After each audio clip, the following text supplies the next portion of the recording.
What we're going to be focusing on the first hour of this Try Healing for Educators is basically this element, which is trauma's impact on the brain. So a little bit of history for me, about me. I was a trauma and healing counselor and the head of the department for about 3 years before I came here and opened this business as J. Rafa. And what I found is that there's a lot of resources out there for people who have been through trauma. There's not a lot of resources out there for the loved ones of people who have been through trauma.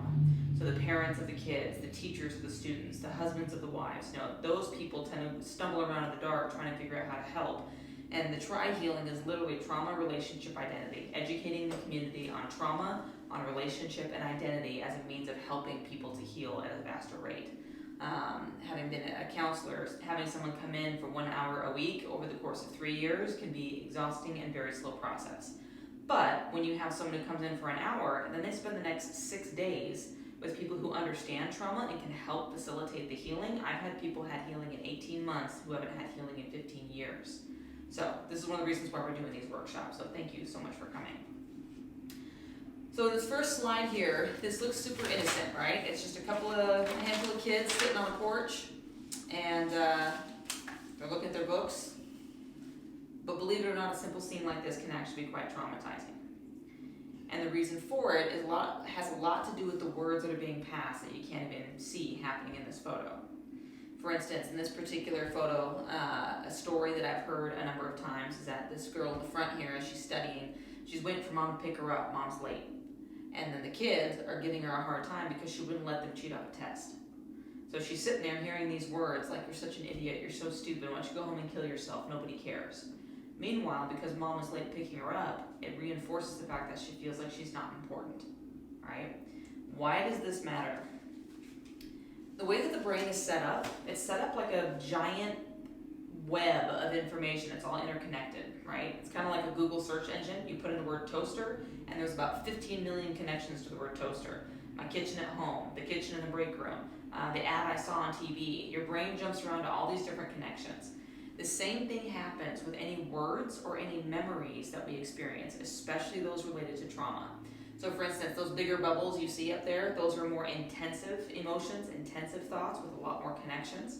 In that case with the photo of the girl, hearing the words, you should just go kill yourself. Nobody cares about you. It's going to immediately connect to home where mom's gone all the time and dad's completely absent. Nobody cares. These kids are just reinforcing it, increasing the intensity of those words in that memory. Does that make sense?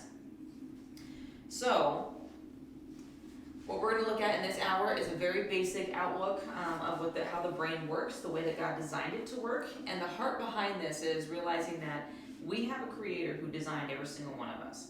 It's kind of like I have an Apple iPhone, right? If I hold up my iPhone and it's broken, where would I take it to get it fixed? The iPhone doctor. Right, you take it to the iPhone doctor, you take it to the people who made it, right? You could take it to a basic store, but they're essentially going to say, you should send this to Apple, right? When we're broken, we tend to go to everyone except the one who created us. If we're willing to go to our creator, we can find a way to get fixed a lot faster and a lot more efficient than trying to go to a doctor. And don't get me wrong, there's all sorts of wonderful resources out there, but ultimately, the heart here with the Try Healing is to bring people back to the creator. So, you've got three basic systems to the brain: the brainstem, the limbic system, and the cortex. These are all connected, right? They're not three separate systems. They're all interwoven, kind of like a spider web. They're all connected, and yet they operate very uniquely, very separately. So you've got the brainstem, which tends to ask the question, am I safe? You've got the limbic system, which tends to ask the question, am I loved? And the final outer layer there, the cortex, we'll be talking mostly about the prefrontal cortex, which is right in the very front. That one asks the question, what can I learn? Now, on the slide, it says this is a hierarchical system. What this means is that if the brain does not feel safe, it's going to struggle to feel loved. And if the brain does not experience safety and love, it's going to have a hard time learning. Okay? So, we're going to dive into this a little bit deeper. That reminds me of like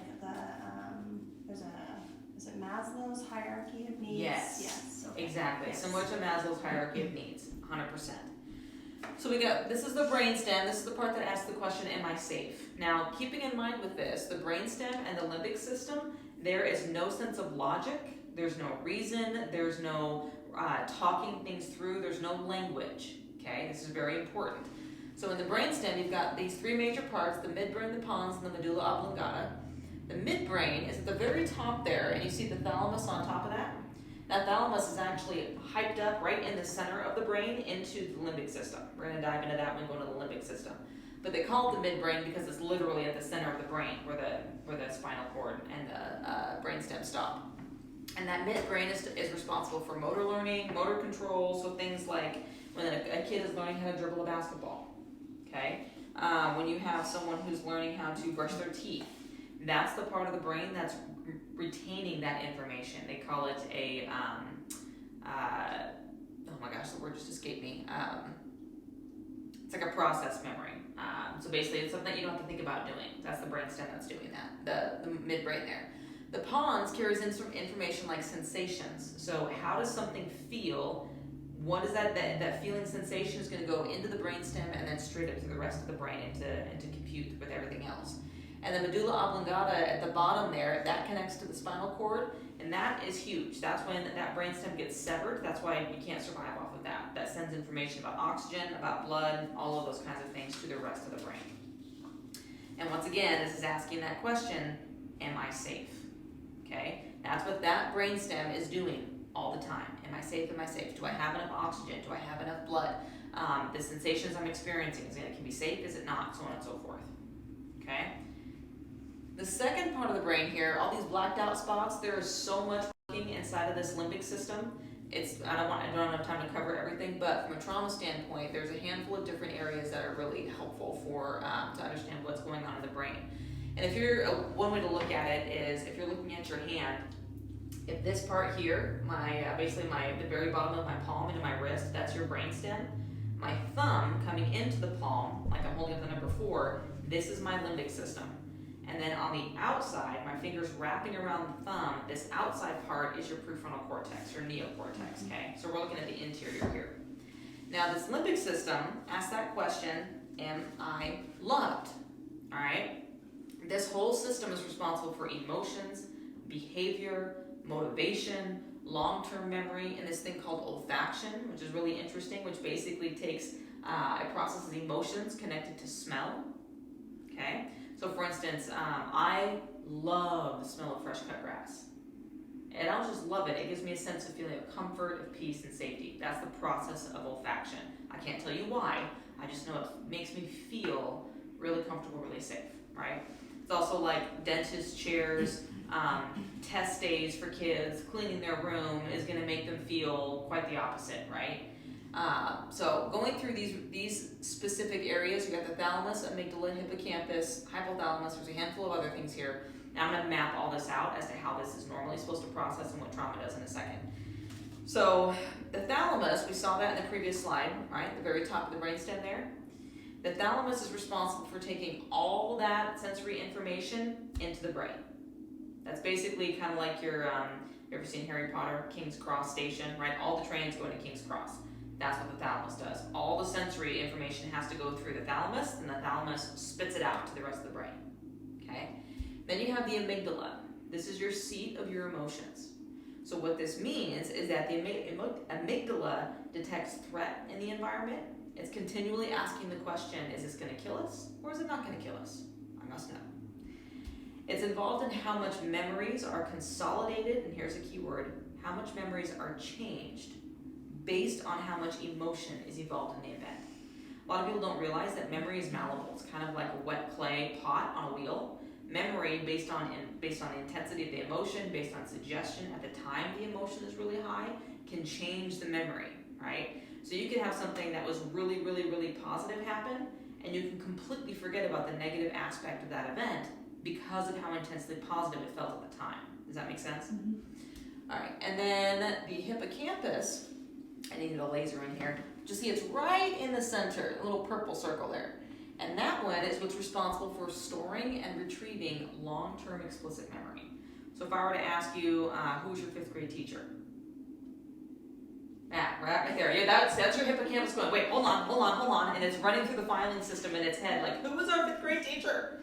This is going to be funny, SpongeBob episode where SpongeBob, he's told, forget everything except how to make a Krabby Patty. Okay. So literally they're burning everything in his brain. And then someone asks, what's your name? And he's like, and they're running around in his brain. What's his name? Right? Your hippocampus literally has this whole filing system of all your memories. And the way the hippocampus works is it takes a picture and then it puts a timestamp on it. So if I were to ask you, what'd you have for breakfast this morning? You would think back to this morning, you'd see a picture of whatever you ate or drank or didn't eat or drink, and you say it's about 6 a.m., 6:37, right? That's how the hippocampus works. Now your hypothalamus there, that's your hormone homeostasis. So basically it's a teeny tiny little thing. But if you have, whether it's estrogen, testosterone, any of the hormones that you experience, that hypothalamus regulates all of that, okay? Which also ties into emotion, reaction, everything. And then your cingulate gyrus, that OB down in the very bottom there, that is your olfactory bulbs. That's what's responsible for taking in your senses and attaching it to memory, okay? So it's a very quick process. It's kind of like the bullet train from smell to emotion and memory. All right, tracking so far? Yes. Okay. This is going to come a little bit more clear in a little bit as I map this out. One thing about this whole olfactory bulb thing is the olfactory experience.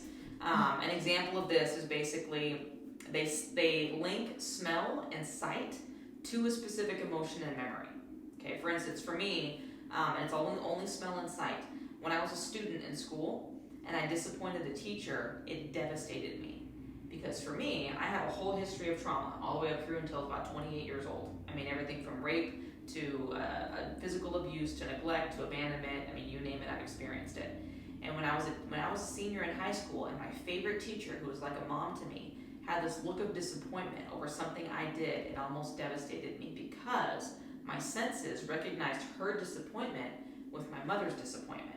And so the weight of my mother's disappointment over the last 17 years was then attached to her. You see how that kind of works? All right. Puberty is a time when this whole system, the limbic system, is basically on overdrive. It's constantly developing, right? Now the brain is always growing, always changing, but during puberty, this is basically on overdrive. It's going through all sorts of major changes. So with this change, the amygdala, that emergency response system, basically the seat of the emotions, is constantly linking sensory information with emotional responses. Then you add the hormonal changes on top of that, and you get all sorts of intense experiences of fear, of rage, of aggression, including to self, excitement, sexual attraction, all that kind of stuff. Now I say all of that because that intensity does not necessarily mean trauma. That intensity is also part of the development of a normal teenager. Okay, so that's a key thing to keep in mind.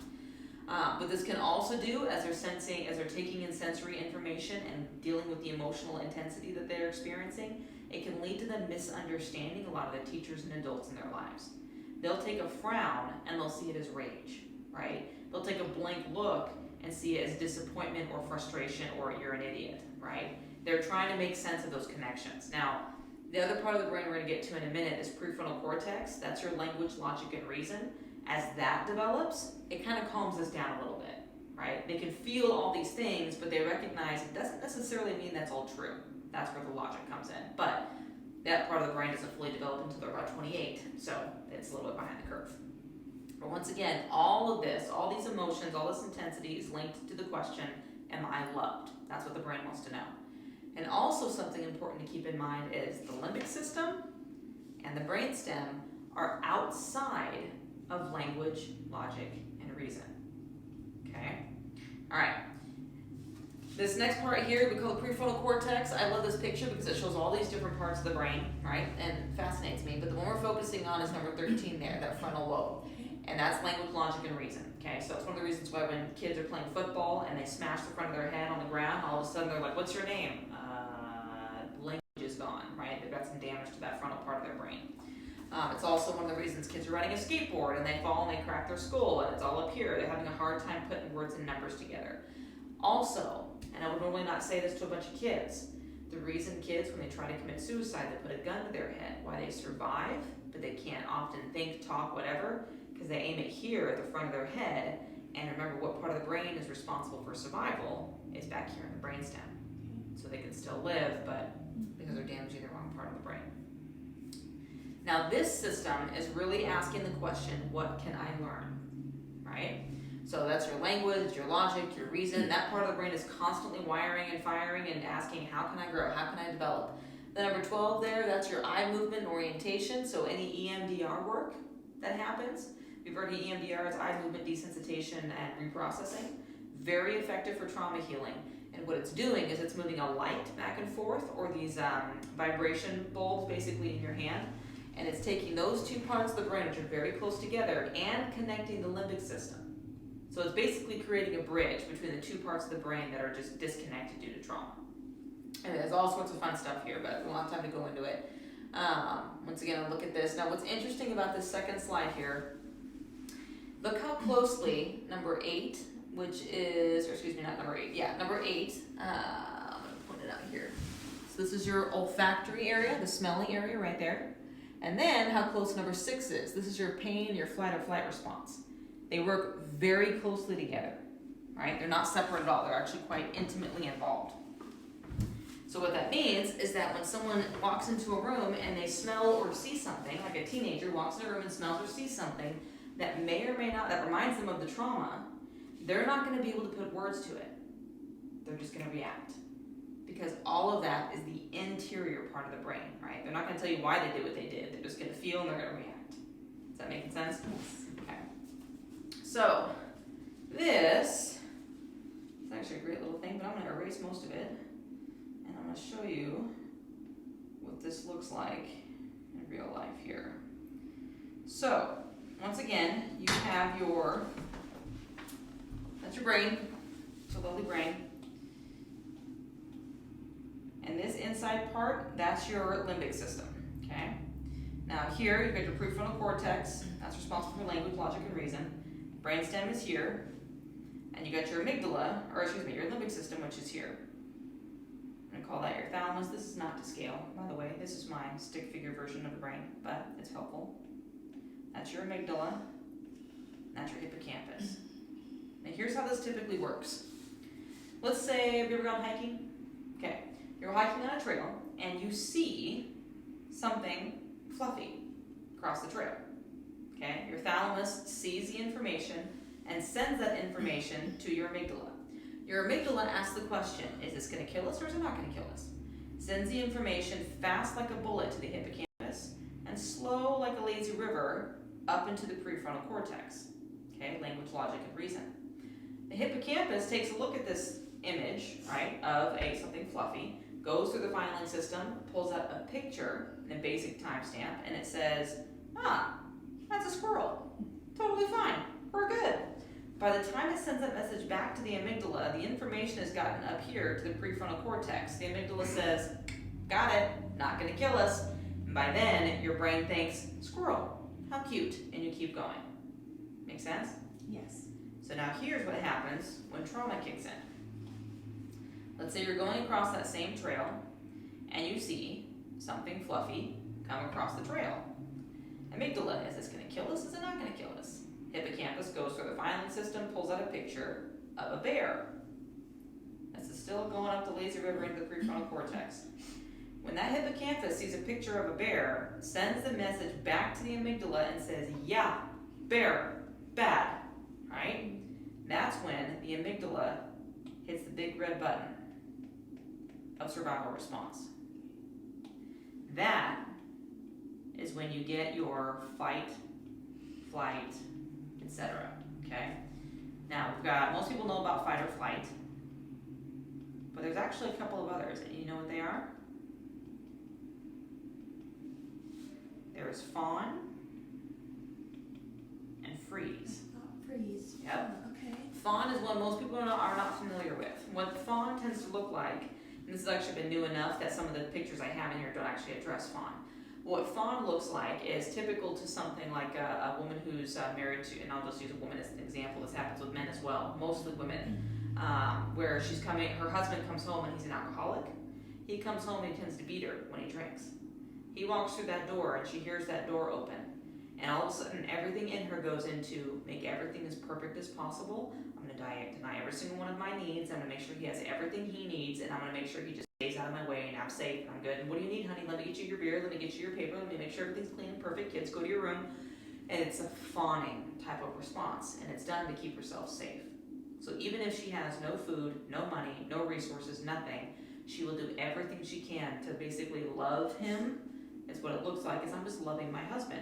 No, you're trying to keep yourself safe, because if you don't deny your own needs and keep him happy, then you'll get beaten. So it's a response to basically keep herself safe from his harm. Does that make sense? You see this sometimes in kids. A lot of the times you see it in women. Sometimes you'll see it in men in the workplace. If some men have a very abusive boss, they turn into a fawner. They'll basically sit there and do whatever they can to make sure the boss is happy no matter what, so they don't get verbally berated in front of their peers, because it is a type of relational trauma. Okay?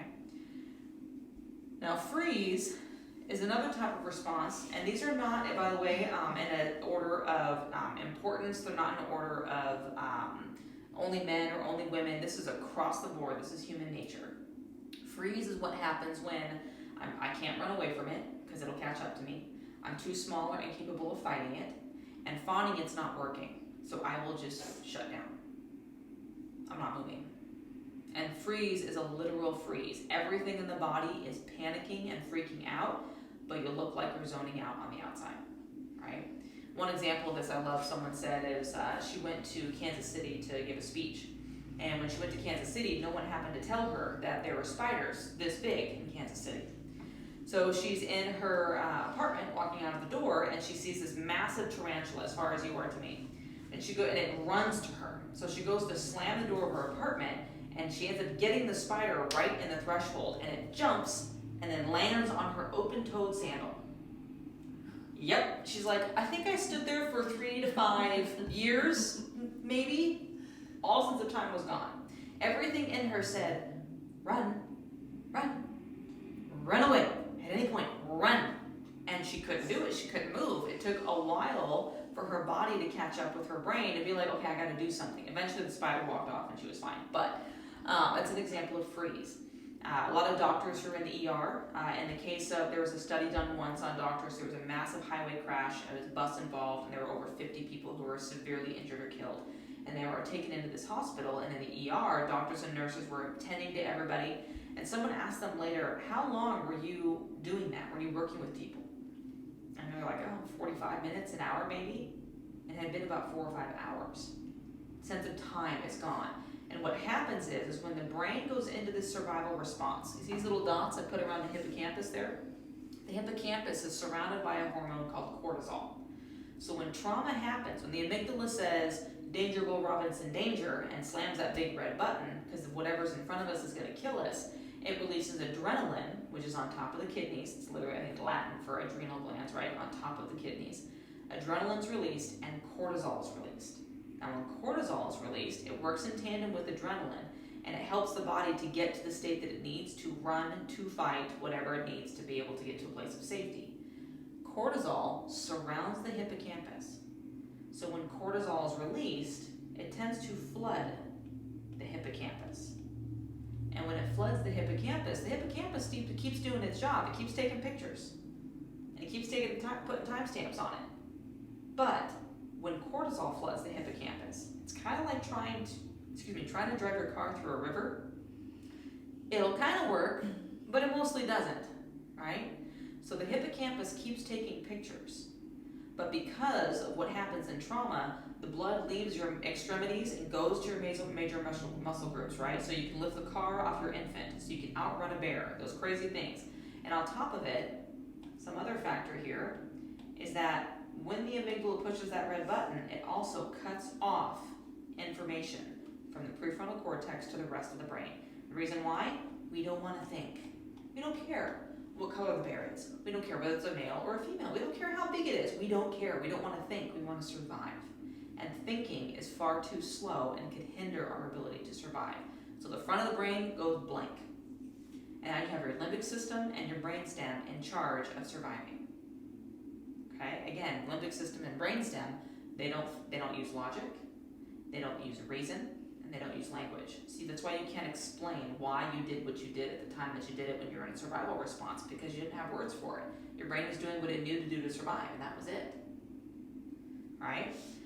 So now here's what happens. The hippocampus keeps taking pictures, And because of the release of cortisol and because of the release of adrenaline and all the body does to keep you in survival mode, sometimes the vision tends to get super narrow. Like for me, there was a time when I was 6 years old, the first time I was raped, and all I remember, I don't remember much from my childhood up until about the age of 10, but what I do remember is this beam of light on the wall. And we had sheets that covered the windows. There was this beam of light that hit the wall in the midst of it, and I was sure God was in that room and he was going to do something. And he never did. But anytime that memory came to my mind, it was only the light on the wall. That was it.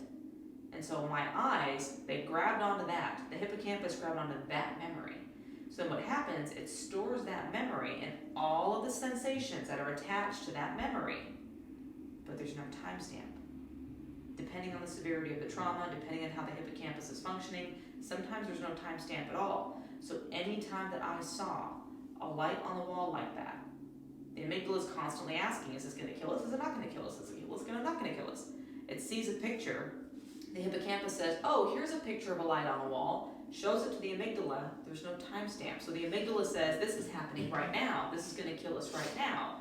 This is where triggers come in, right?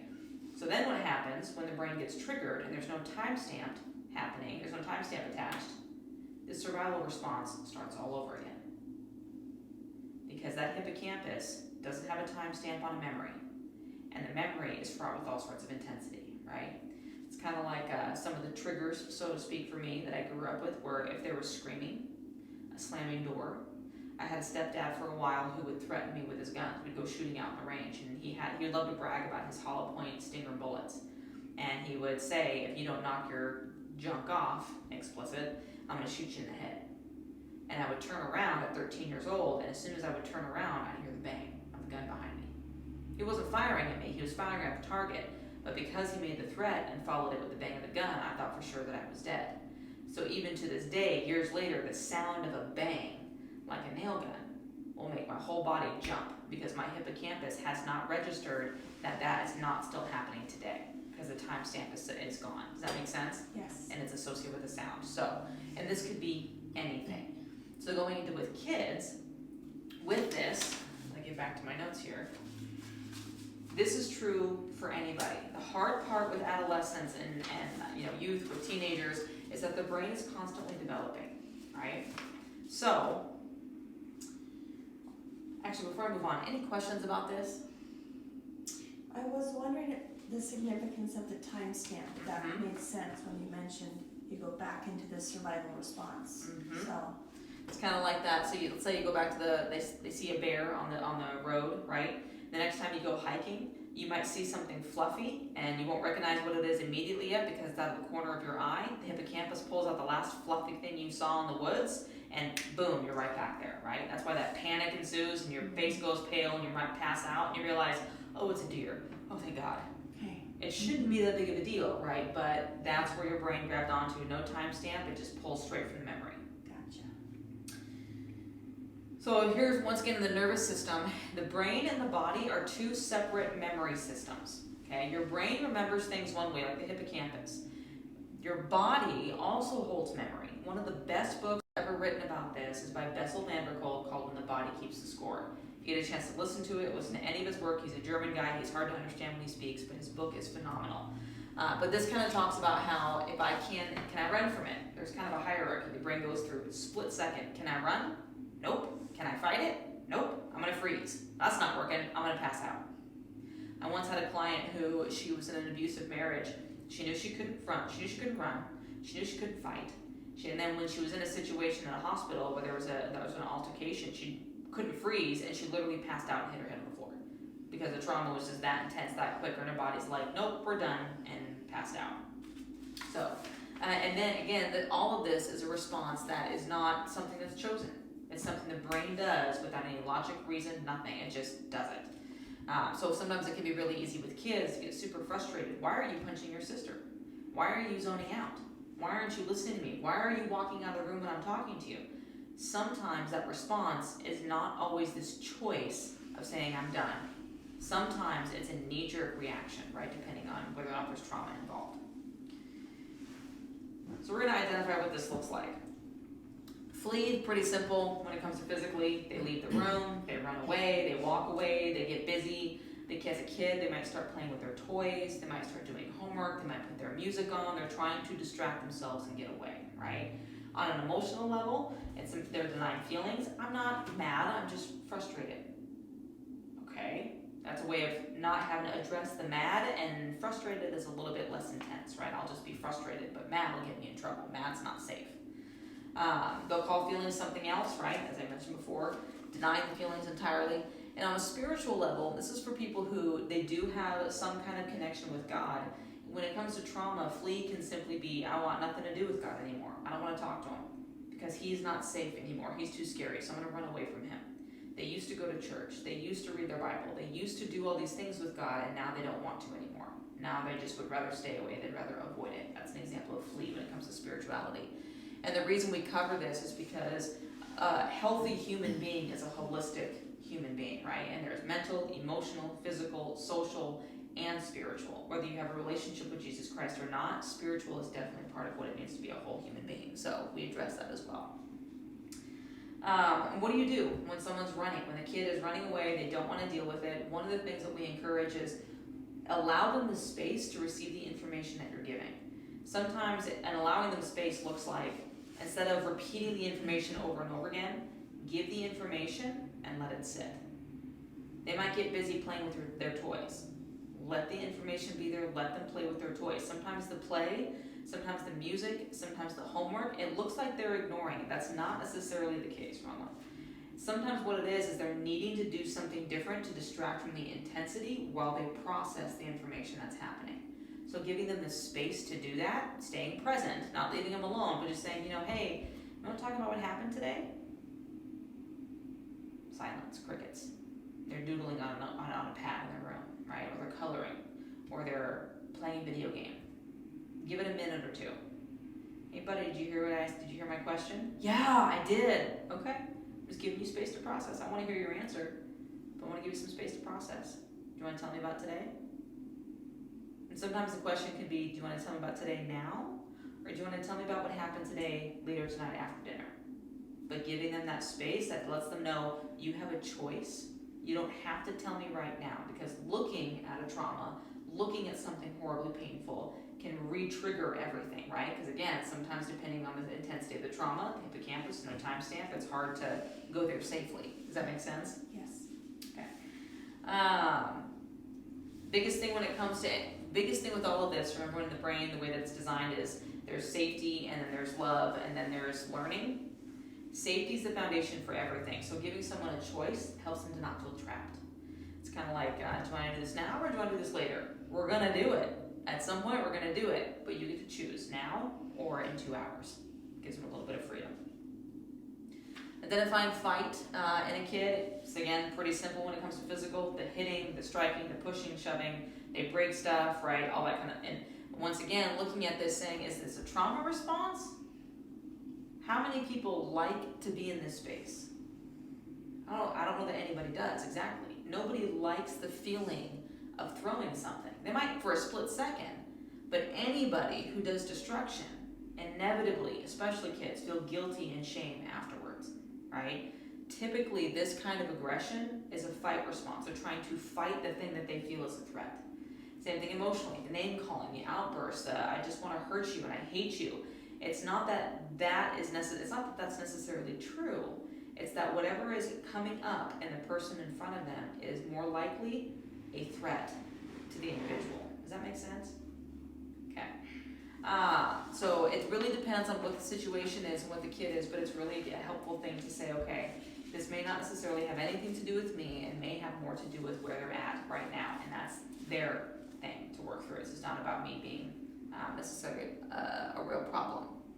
And again, spiritually, raging at God, the church, any spiritual support.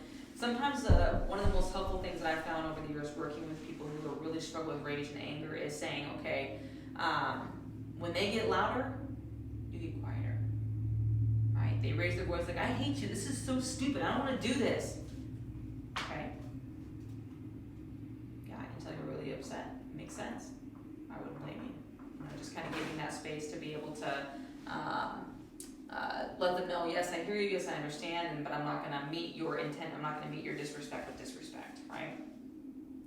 And additional to that, sometimes allowing the blow up can be very helpful.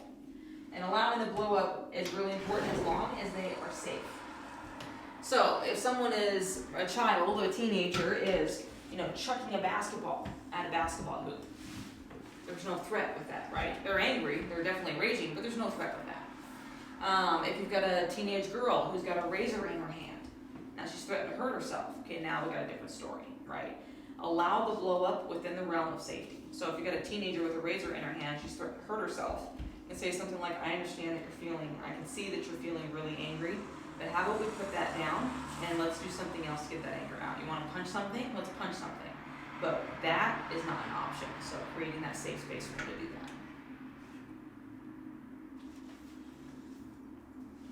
that. Now identifying freeze, we're not going to get into fawn, but identifying freeze, a lot of children tend to go to freeze. The reason for it is because they're too small to fight and they're not quick enough to run, so they shut down.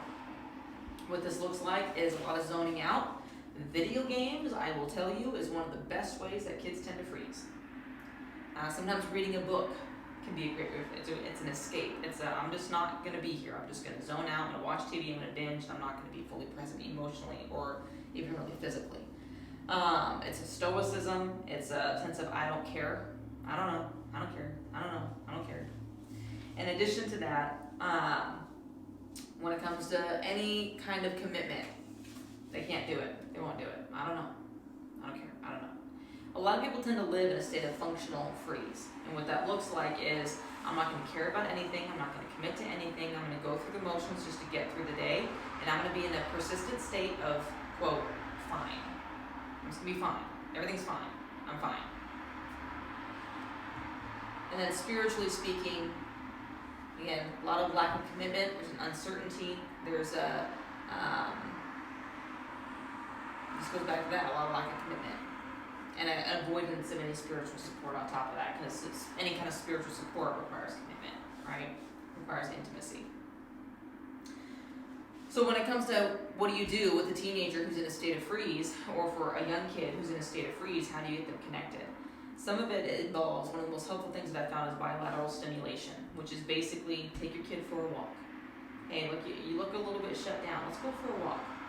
Go for a walk around the block. And what happens when that happens is, when you walk, your right side of your body is controlled by the left side of your brain, and the left side of your body is controlled by the right side of your brain. So when you go for a walk, bilateral stimulation, right, left, it gets your brain, right and left brain back online. When we get triggered in a state of trauma, we tend to get buried in that limbic system, and that prefrontal cortex goes offline. You start walking, and your prefrontal cortex wakes up and it's like, wait a minute, what are we doing? What are we doing? Where are we going? And starts asking some basic questions. Okay. And so with that, when those questions start coming, or when the brain starts asking those kinds of questions, and that bilateral stimulation is in place, then you can start engaging the simple stuff, the simple questions. How you doing? I don't know. Okay. I'm glad to hear you talking. Right? And on top of that, letting them know your intentions. Because sometimes when we get triggered, the brain tends to go into immediately, because it's triggered and the hippocampus can't tell present from past, it'll think you are not safe. Even though you're not the source of the trauma, it'll still say you're not safe. So simply saying something like, hey, we don't have to talk about this right now, but I just want to let you know I'm here for you. I'm not going to hurt you. I'm just here to support you. You look upset. You sound scared. You seem a little frightened. This is what I noticed, just objective observations. You looked, you sounded, or you look and you sound. If it's you are, now I'm telling you about you, and I have no idea what's going on inside of you, right? But if you look scared or you sound upset, that's just my observation. I could be wrong. And that kind of humility, that kind of objectivity will really help that individual be like, well, no, but let me explain, because you're seeking to understand, seeking to connect, right? In a way that's not threatening or forcing.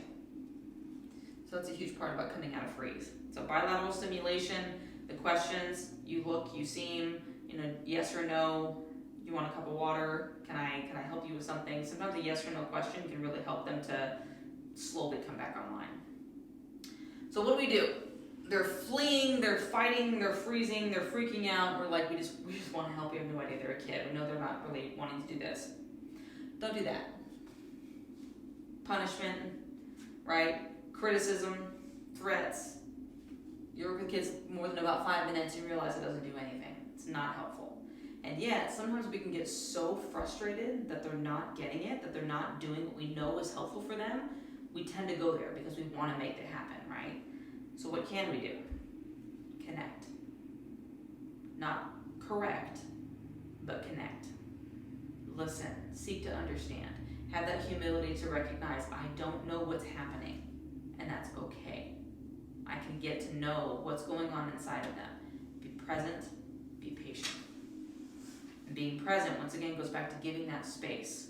I don't have to have an answer right away to what's going on inside of you, but I want you to know that I'm here and I'm curious and I do want to understand.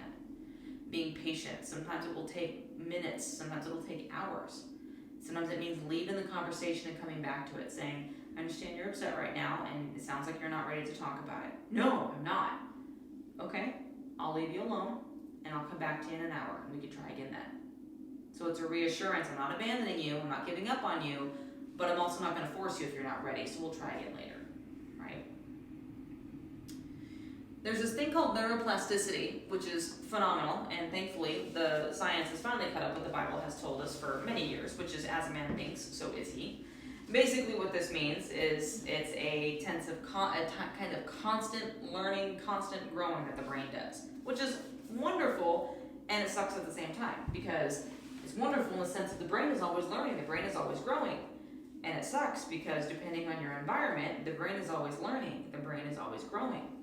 So if you're in a constant state of toxicity, constant toxic relationships, constant toxic environment, the brain is always learning based on its environment, based on the words, based on all of that. So it will learn based on the environment that it's in. Now, if you get into a healthier environment and healthier relationships, awesome, the brain will learn that. But the brain as an organ does not understand the difference between right or wrong. It just goes with what is, what's in front of it. It's the mind that gets to determine whether or not I want to learn that and grab onto that or whether I don't. And that's one beautiful part about the way that God designed us as human beings is that yes, he gave us a brain, but he also gave us a mind. We're the only living beings that have the ability to say, I don't want to do that, and choose to do something different in relation to belief, in relation to choice, right? Animals tend to make choices based on what's best for them in the moment. But as human beings, we can say, I'm going to deny myself and eating that donut because as much as I want it and as much as it's amazing, I know it's going to make me gain 10 pounds and I'd rather not do that, so I'm going to choose to do something different. Or even though my best friend or my parent or my husband is calling me all of these names and saying that I am a liar and a horrible human being, I can choose not to believe it. And that's a really profound thing because no other being on the planet has the ability to do that. But our mind allows us to choose. But the brain, left to its own defenses, will just basically take the easiest route. So whatever it gets inundated with, that's what it's going to be growing. That's what it's going to dwell in, is whatever it's surrounded most with. So, and this is really important for these kids as they grow because let's say they had a really rough beginning and they're getting a fresh start, right? It's been a few years, like you were sharing earlier, right? It's got a fresh start. And now they get a new chance. Well, they have all this experience in the past of trauma. Depending where they are now and the information you give them, the love that you pour out, the patience you pour out, that creates a whole new element for them. Their brain can unlearn what they had before, and learn what's new now and grab onto it, depending on the state of consistency. The more consistent we are, the easier it is for the brain to grab onto it as truth. The inconsistency is what really has the brain having a hard time knowing what to grab onto and what not to. Does that make sense? It does, because when you're interacting with somebody who's unpredictable, you don't know how they will react to what you're going to say or do. So right, and then you live in that state of what's safe, what's not safe, and you try to read the room or read the person, and do I respond this way or that way, and then that becomes a pattern. You tend to live that way. Is everybody like that? How are you going to respond if I do this or that? How are you going to respond if I do this or that? The brain tends to take that intense emotion associated with that person and that circumstance and attach it to every single other person in our lives. right? So to remove yourself from that situation as you so bravely did, and then to start new relationships, the brain has to learn, I don't have to do that with everybody.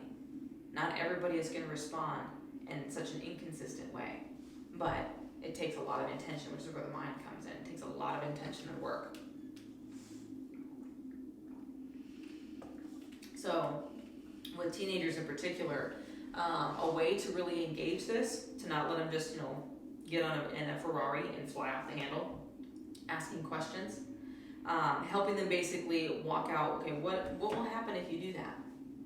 What will happen if you, I understand you look really upset and you just want to punch someone, you just want to kill somebody. What do you think would happen if you did that? Sometimes the simple, basic logic questions that we as adults come to and say, oh, obviously you'll go to jail and your whole life will be ruined. It doesn't do any good for us to tell them that, but if we ask them, what will happen if you go out and kill someone? Then their brain has to start working. And then they realize the solution, well, I'll feel better, but I'll probably go to jail. And then I'll feel really bad. Then their brain can make that choice. Do I want to do that or not? And it really helps that growing process, right? Right, we'll jump ahead for the sake of time. This next one, getting the brain back, when that goes up, when it flies out the handle and it's suddenly lost in la la land, right? And it's really hard to connect with the kids to get them back. One of the biggest things, the most helpful things to do is getting the brain and the body to reconnect. And that is used primarily with the diaphragm. So when we do this, well actually it's just the vagus nerve, the diaphragm is one way to help do that. The vagus nerve looks like so. That yellow thing that's wrapped up around every single organ in the body. What that does is when it's called the vagus nerve or the vagal nerves, when that part of the nerves is actually connected up into the amygdala, into that limbic system part of the brain, okay, where there's no thinking, language, logic, or reason. Now, when we do diaphragm breathing, what happens is if we breathe normal, we typically breathe with our chest. But if we do diaphragm breathing, what happens is we do a deep breath with our diaphragm, the diaphragm drops and then presses down on those internal organs. It kind of squishes them, which then stimulates the vagus nerve, kind of like plucking a guitar string. Then when that vagus nerve is stimulated enough times, it sends a message up to the amygdala and it says, hey, we're good, we're calm. Because the brain cannot be in panic and the body be in a state of calm at the same time. It's physically impossible. It's one of the reasons why when you get a kid who's got his fist clenched and he's clenching his jaw and he's just got this pissed off look and you say, hey buddy, take a deep breath. Just take a deep breath, open your hands. An open hand is a relaxed hand, right? A deep breath, we don't take deep breaths when we're feeling threatened. They're short, they're spurty, they're panicky, right? But a deep breath is usually done when we relax. We yawn, we sigh. That's a relaxed response. So to take a deep breath, to open your hands, the body relaxes and the brain starts realizing, oh, if my body can relax, there really must not be a threat. Does that make sense? It does. So getting the brain back, one of the biggest things to do is to engage that vagus nerve. So doing deep breathing with the diaphragm. In addition to that, you can do things like breathing through a straw. If they don't know how to deep breathe, give them a straw and say, I want you to take a good deep breath through this as deep as you can. Just be careful because if they're children, they'll be really silly about it and they might actually pass out because it's too intense. But humming is another one. Once you hum me your favorite song, can you hum me the ABCs? They're gonna feel like they're silly. Like really, seriously, hum. Trust me. It is the same process. In addition to that, the diving reflex that's up there, that's basically splashing cold water on the face. Because when you're in that really intense thing and then you splash water on your face, you get that shocked, deep breath, and it kind of wakes you up a little bit, right? Stress over a long period of time actually inhibits that vagus nerve from functioning properly. So what it means is that stress over a long period of time tends to cause the vagus nerve not to operate like it's supposed to, which can cause the body to have a really hard time relaxing. That vagus nerve is responsible for the gastrointestinal system to be nice and calm and relaxed and functioning properly. So if you've gone through trauma for a long period of time, you might have some GI issues. You also might have some heart issues, heart palpitations, heart aches, that sort of thing. Doing a lot of deep breathing can heal the body. The body has an amazing ability to heal itself when we come alongside and help it. Too often we're way too busy, causing more harm to avoid. But if we are willing to come alongside, the way that God designed the body to work, when we do a lot of deep breathing, exercising, that can help restore that vagus nerve. So with kids, tell them to go play. Go outside. Go play on your bike. Go for a run. Go do something. Go play. Get some exercise. Even if they're running up and down the stairs. I'm like, you sound really anxious. Why don't you go run up and down the stairs a few times? Not only does it also release the hormones of, oh my gosh, that just went outside my head. Endorphins, right? The happy chemical. It also helps to do this kind of work at the same time. So it might seem a little silly, but why don't you go run up and down the stairs a few times? Or why don't you go run around the yard a couple times, then come back in and we can talk about it. Sounds like you're dismissing them, but you're actually helping their body to get back to a state of rest. An element of memory. Memory, as I said before, is really, really flexible, especially in the early stages. And with memory, there's different kinds of memory. You have your explicit, which is your conscious memory, and your implicit, which is your subconscious. Now, explicit memory is like, if I mentioned earlier, what you have for breakfast. You can declare it, and it's connected to an episode, right? A specific area. Implicit is more subconscious, emotional, procedural. For instance, if I make you mentioned your ex-husband earlier. When I say, tell me about your ex-husband, your whole body might go, ugh, right? You just kind of shrink in and you want to avoid whatever that is. That's an implicit memory, okay? That's subconscious. And one way to check into is how is someone feeling and what are they doing? What do they want to move toward? And what do they want to stay away from? Subconsciously, we move toward what we feel is safe and we avoid that which is unsafe. So before they ever get to fight, flee, freeze, fight, any of that kind of stuff, you mention a name. Hey, do you want to go see so-and-so? You see their body start to kind of pull away. That's a no. Okay, your body just told me no, but your words just told me yes. Do you want to tell me about that? Right? They don't understand explicit, implicit memory. They're not going to. But the implicit memory is going to be seen a lot of in their emotions, their facial expressions, how they do things.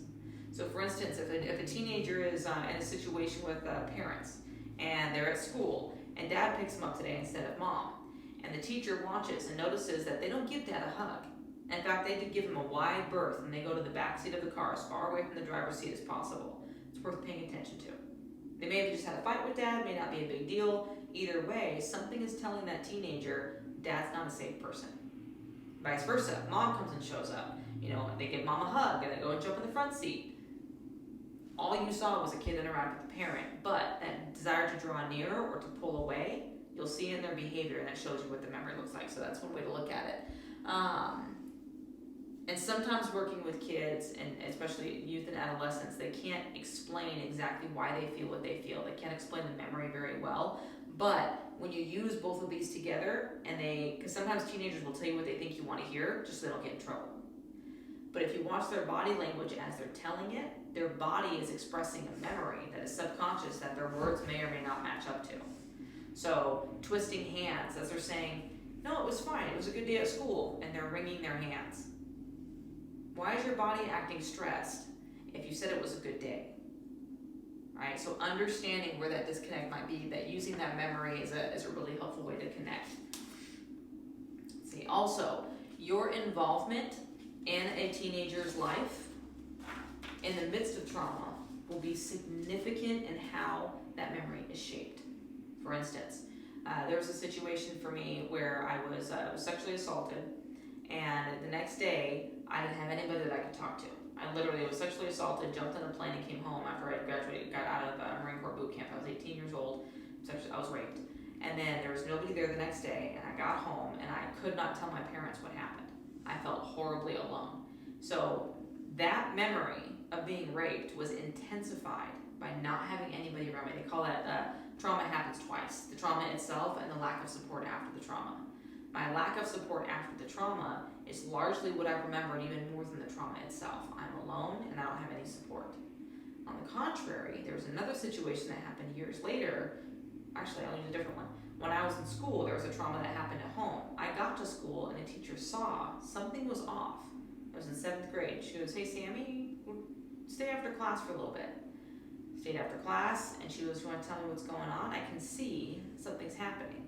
I felt seen, I felt heard, I felt understood. understood, and that I can't even tell you what that trauma was, but I can tell you that I remember her love, her care, her all of that kind of stuff. So how you interact with a teenager in the midst of a trauma is very critical in how that trauma memory is actually shaped, for the good or for the bad. The trauma itself does not have to be the primary memory. Sometimes the support after can be an even greater memory. So it's also good news when you're thinking, how am I going to help my kid? A lot of love, a lot of connection, a lot of I see you can go a long way. Trauma-sensitive assistance, one way I like to look at this is it's 4 steps. Acceptance is number 1. If you can't, you do. Acceptance is not the same as agreement. You can accept them where they're at and not agree with their choices. You can say, I accept you. I accept that you're here. I accept this as a fact of your behavior. I don't like it. I don't agree with it, but I accept it. Okay? And then with that, with acceptance, keeping in mind it's not your job to save them. Now, as a parent or as someone who's entrusted with the teenagers, that's almost impossible to grab onto, because as a parent in particular, no, it's my job to protect my kids. It's a job to make sure they're safe. But it's actually not your job to save them. That job is God's. You do the best you can with what you have. And you know that every single experience they have is helping to shape them into the human beings they're going to become. And not every bad experience is going to lead to a bad result. For me, for instance, over 25 years of trauma, and now I'm running an organization that helps bring healing to other people. The trauma is not what determines people's future. But your job more than anything now in particular is to help them to feel safe, provide a safe space for them with that acceptance. If you can't accept where they are, you can't provide a safe place for them. And then in addition to that, sharing the love of God that He has for you and He has for them, sharing that with them. Sometimes we don't feel like we have love for people who are in a state of trauma. They're acting like idiots, they're being mean, they're unkind, they're shut down, you don't know how to reach them. But when you ask the Lord, what do you have? How can I love this kid? How can I share this with them? He gives that insight to be able to say, sometimes it's just sitting and being quiet. Sometimes it's holding their hand. Sometimes it's offering them a cup of water. The second one, belief in Jehovah Rapha as the God who heals. Jehovah Rapha is it's written in Exodus 15, and he talks about how he's leading all the Israelites through the wilderness to get to Mount Sinai. And they're all like 3 days without water. They're complaining, they're groaning, they're having a hard time. And they're complaining to Moses. And Moses says, he goes to God. And he's like, you told me to bring them into the wilderness, and we're here. And they're going to die from lack of water. What do you want me to do? God tells him to do something a little crazy. He says, take this log and throw it into the bitter water, and the water's going to come sweet. What sense does that make? That doesn't make any sense. And yet, when Moses obeyed, the water became sweet, and everybody had water to drink, and they were fine. His design works. So the way the brain is designed, getting to a place of safety, showing love, works a lot better than trying to force people to learn something without safety and without love. So believe that if we do it the way that He calls us to do it, if we do it the way that He encourages us to do it, it will absolutely work. And here's another key part. Your ability to do your job, to take care of these kids, is actually not dependent on their belief that this is going to work, but on your belief. They don't have to believe any of this. You do. And that's all you need. The third one here, connection. See them, hear them, and remain with them. And what that means is leave your agenda behind. Go with an intention of connection and love, not with an intention of correction. We'll go with correction, and they feel forced, they feel manipulated. If we go with the intention of connection, there's love, right? There's a space for them to be able to accept themselves and move forward. The last one here, deliver. And that's, if you're going to make a commitment, follow through. If you have a resource, offer it. Whatever it is that you feel like that they need, if you give them a promise, follow through with it. But do what only you can do to the best of your ability. Anything beyond that, that's not on you, that's not your responsibility. We can only do the best we can with what we have, and everything else is ultimately God's. So acceptance, belief, connection, and then deliver what you can. And everything else after that, that's in the hands of the God who loves them way better than you or I do. There you go, there's your first hour. Any questions about all this? It's a bit of an information dump, I'll tell you that. Awesome. Okay, we're going to take a 5-minute break, and then we're going to dive into the second one, which is communicating well, nonverbal stuff and verbal stuff. All right, the second class we're having here, this next hour is going to be on how to communicate well. So the things we're going to focus on is the art of nonverbal communication, how to recognize trauma responses in the body, and body language as well as spoken language, and how to bring someone to a place of safety. So it's going to be very practical, of course. Once again, going back to the slide, all the hurtful things that were said, how do we interrupt this mess that's happening in the brain? That's like on speed, right? This whole Google thing on speed. How do we interrupt that? It's gonna sound really simple, and thankfully it is, but love really is the difference, right? Love has to do with freedom. And when we're operating in a place of freedom, people don't feel like they're being controlled, they don't feel like they're being forced. And love, when it's based on the love that Jesus Christ gives, is a love to let people make their choices they're making and to face the consequences of the choices that they're making. But here's a big thing to keep in mind. So you model the approach that you want this child to have toward him or herself. Meaning, if you love someone, and this is what love looks like to you, what are you doing? Why are you doing that? What's your problem? Knock it off. You're telling that child, that adolescent, that kind of love is what they deserve. But if you model something different that says, okay, yeah, you're upset. I'm not going anywhere. I love you. It makes me sad you're upset. It's frustrating to me seeing you so angry. I don't like it when you punch a wall, but I still love you. I'm right here. I'm not going anywhere. That's the kind of love you model to them that they are worthy of. That's the kind of love they believe, that's what I deserve. Right? So parents in particular, but also teachers, coaches, educators, it all makes a difference. The love that you know is the love that you show. And that's a huge element because you can't give what you don't have. So if you want to love someone better, then one of the first things to ask is, how do I love myself? What love do I think I deserve? Because I will always treat other people the way that I think I ultimately deserve to be treated. And I used to believe that was a big crock because I could love other people way better than I could love myself. Except the love that I gave other people was very shallow, and there was a lot of words and not a lot of follow through. Why does this matter? As I said, you can't give to these kids what you don't have for yourself. If you don't know personally forgiveness and grace, how can I possibly model that to you? Right? If I don't know it for me, how can I show it to you? How can I give it to you? If I have read a review about an amazing restaurant in town, I can tell you all about that restaurant based on the reviews. I can't tell you how that burger tastes. I can't tell you what to compare it to. I can't tell you what the atmosphere is like, the smells. I can't tell you any of that because I've never actually been there.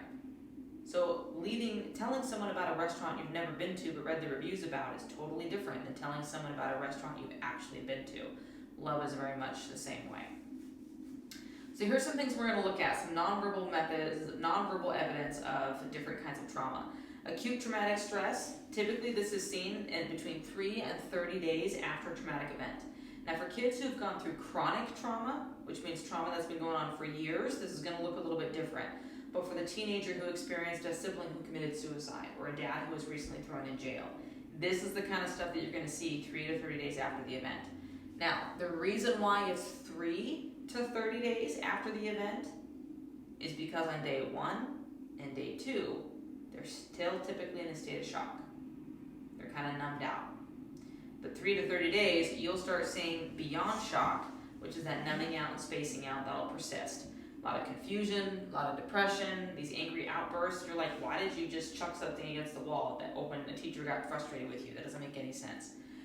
You'll see sometimes these physical symptoms. Those can be headaches, stomach aches, sensitivity to light and sound even. Kids might want to be putting the hood over their faces or wear sunglasses indoors. They'll wear headphones a lot. They just won't want to be in loud spaces around other people. They're going to have a hard time concentrating, have a hard time remembering certain things. Whether it's a homework assignment, whether it's a phone number, whether it's instructions you gave them 30 minutes ago. They're going to blank and be like, I don't know. Okay? In addition to this, you get your post-traumatic stress. This is when after an event, 30 days plus is when you start seeing symptoms of post-traumatic stress. Now, I'm not a doctor, I'm not a psychiatrist, I'm not someone who diagnoses. So I really hesitate to give diagnoses because when you mention diagnoses, people tend to label themselves as that, as opposed to just saying, let's address the issue. They start saying, well, I have, therefore I can't.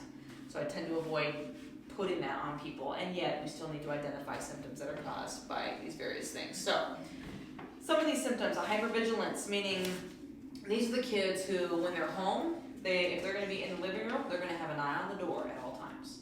They're gonna know who's coming in that door before they ever walk through that door, because they're gonna see them walking up the doorstep.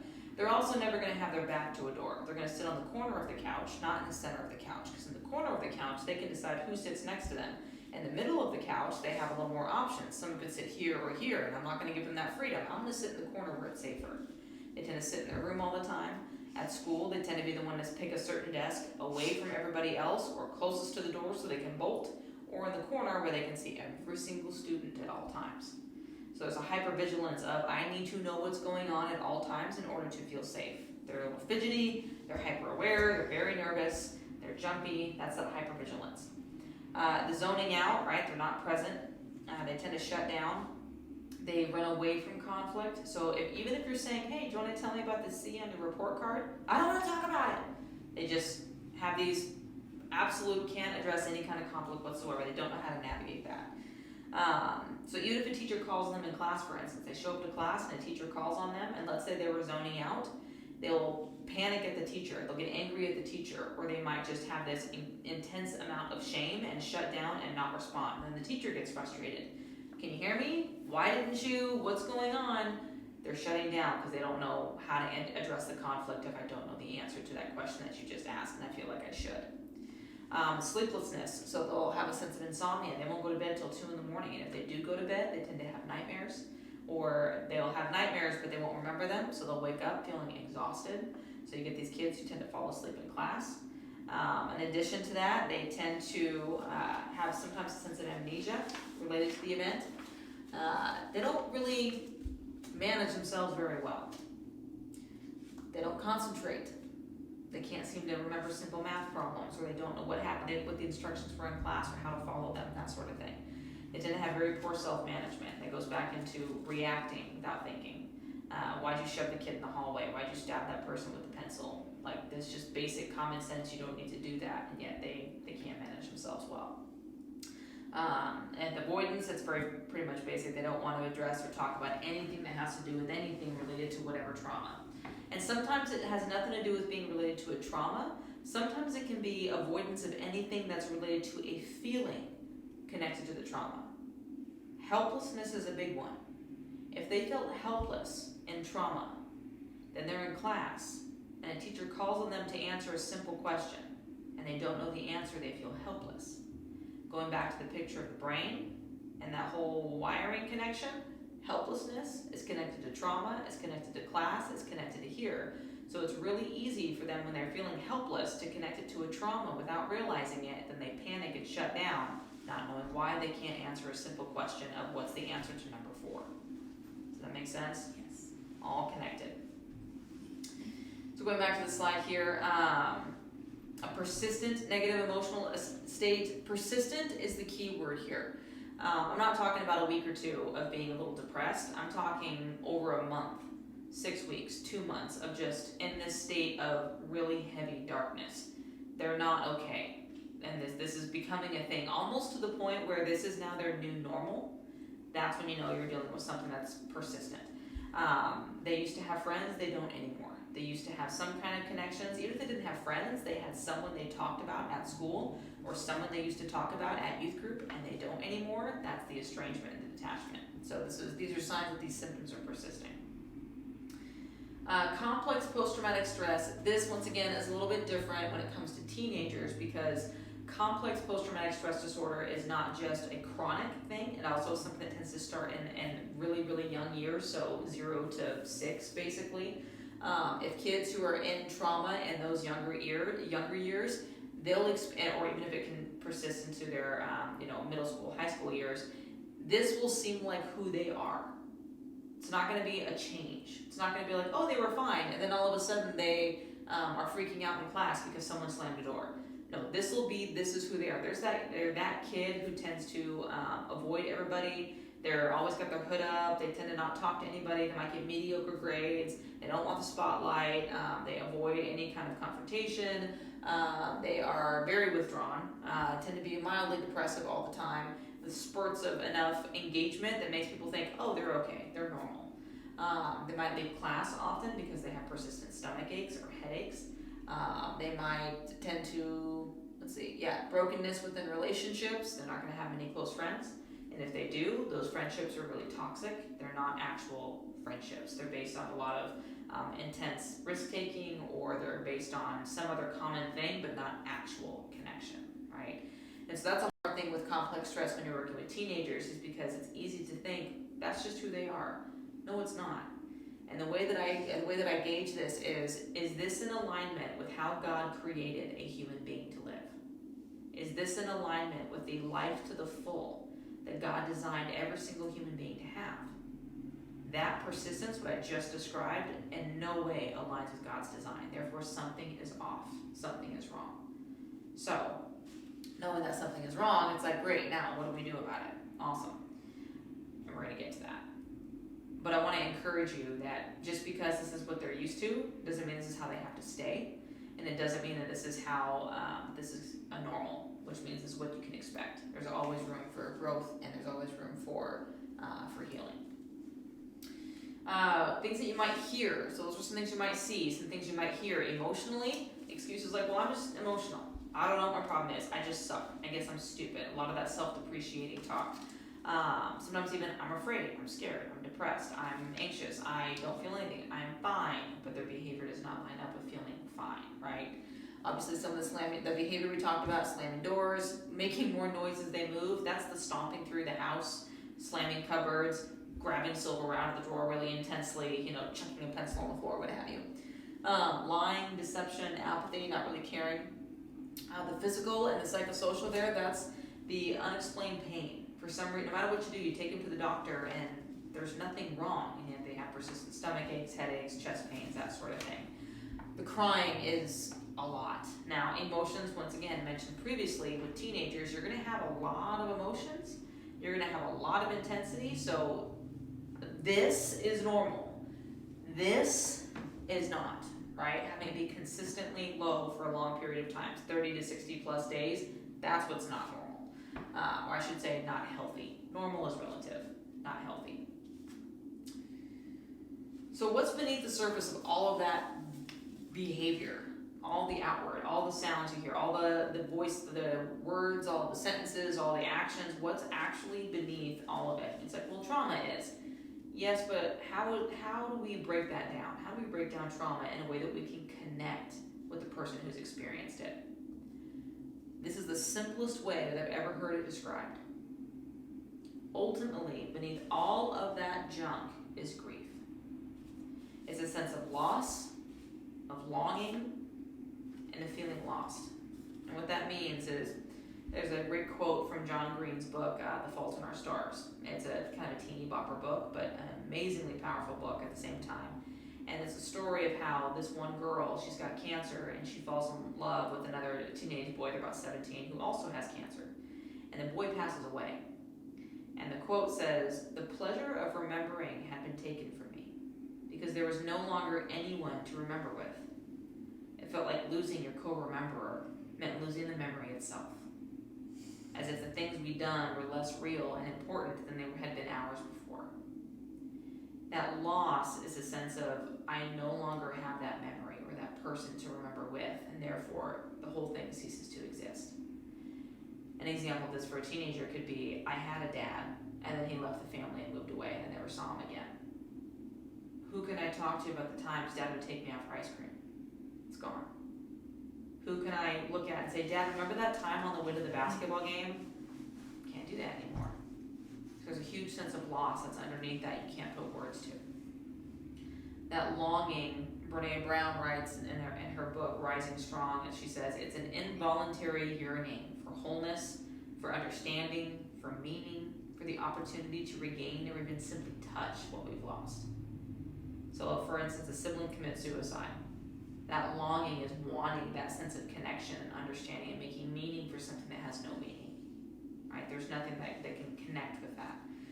And the feeling lost, once again, Brene Brown's book, Rising Strong, she writes, grief requires us to reorient ourselves to every part of our physical, emotional, and social worlds. For kids, this is really prominent when it comes to divorce because they had a normal, right?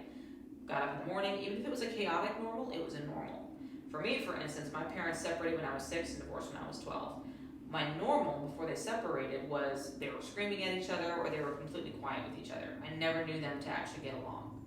And yet, I knew that when I went to bed, I would hear their voices, both of them. Even if they were screaming at each other, I would hear their voices. After my dad was kicked out, he was actually taken by the cops and he left, I went to bed at night and it was very scary hearing my mom's new boyfriend, hers and his voice in the living room. There was a sense of feeling lost, like I'm unsafe, I don't know what's going on. Same bed, same house, two different voices. One was not my dad, right? And so when the divorce happened, it was, what's normal now? When I get up in the morning, mom would do X, Y, and Z. Now I get up in the morning and mom's not doing X, Y, and Z. I feel lost, I don't know what to do. So for teenagers, or any kind of youth, when something like that will happen, there's a sense of feeling lost and they don't know what to do. They don't know how to make sense of what happened. They don't know how to get to a place of normal or how to get to a place of safety because their safety was rocked, right? We got to find a new safety. So practically speaking, in the sense of a divorce, one of the things that can be so helpful for teenagers is a sense of routine. This is what you can expect. Wake up in the morning, this is where you'll find me. And you're still going to deal with this whole grieving process, but routine can really help them establish a new, quote, normal to adapt to. Biggest thing to keep in mind is that safety really is the starting point. Going back to the brain, safety first, then love, then learning. So if you're wanting your kids to learn, wanting your students to learn, but they don't feel safe, you're not going to get very far. You're just going to feel like your progress is about like this, right? But it's safety, if that's the primary point, safety is actually motivated by your love, right? You love them, so you want them to feel safe. And yet, they're not going to see your love until they feel safe. They're not going to know that you love them until they realize, oh my gosh, I feel safe. I feel taken care of. It's going to be okay. Now I feel loved. Safety always comes first, so safety is always the starting point. Here's some signs they don't feel safe. They get very protective of themselves.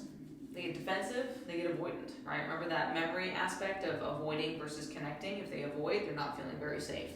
They tend to target others or themselves.